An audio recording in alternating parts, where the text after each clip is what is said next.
केंद्र सरकार ने ग्रामीण और शहरी क्षेत्र के आवासहीन लोगों के लिए पीएम आवास योजना आरंभ की है। इससे ग्रामीण आवास योजना के लिए मई में सर्वे कराया गया था। बिहार विधानसभा चुनाव 2025 की घोषणा के बाद आचार संहिता लागू हो जाने की वजह से सर्वे के सत्यापन का काम अधूरा रह गया था और इस वजह से नए आवास निर्माण के लक्ष्य के निर्धारण का काम और निर्माणाधीन मकान के लिए नई किस्त देने का काम भी रुक गया था। चुनाव की प्रक्रिया संपन्न होने के बाद अब फिर से इस दिशा में काम शुरू हो गया है। ग्रामीण विकास विभाग के निर्देश के बाद अब जिला स्तर पर टीम का गठन किया जा रहा है, जिसकी जिम्मेदारी प्रधानमंत्री ग्रामीण आवास योजना के तहत कराए गए सर्वे की जांच करने की होगी। इस टीम की जांच रिपोर्ट मुख्यालय भेजी जाएगी। उसके आधार पर ही जिले को नए लक्ष्य का आवंटन होगा। उसके बाद किस्त जारी की जाएगी। वहीं दूसरी ओर जिस मकान का निर्माण अधूरा है उसके लिए भी किस्त उसी समय जारी की जाएगी। गौरतलब है कि इस वर्ष मई में पीएम आवास योजना को लेकर बिहार के सभी जिलों में सर्वे का काम कराया गया था।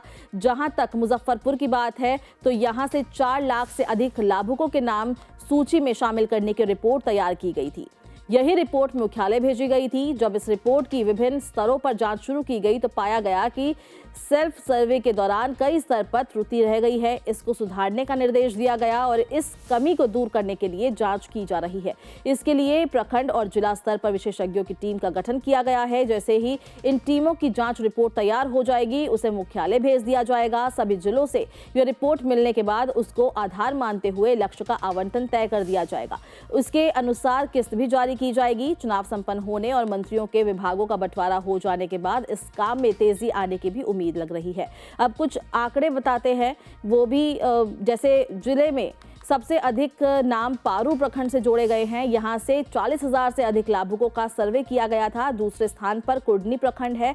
साल 2017-18 के दौरान मुजफ्फरपुर को 1 लाख का लक्ष्य दिया गया था, जिसमें से 99% आवास निर्माण का कार्य पूर्ण हो चुका है। ग्रामीण और शहरी दोनों जगहों के आवासहीनों को छत उपलब्ध कराने की दिशा में केंद्र और राज्य सरकार लगातार प्रयास कर रही है। जो लाभुक केंद्र की सूची में नहीं आ पाते हैं उन्हें मुख्यमंत्री आवास योजना से जोड़ते हुए लाभ दिया जा रहा है। जहां जमीन की समस्या है वहां जमीन भी दी जा रही है।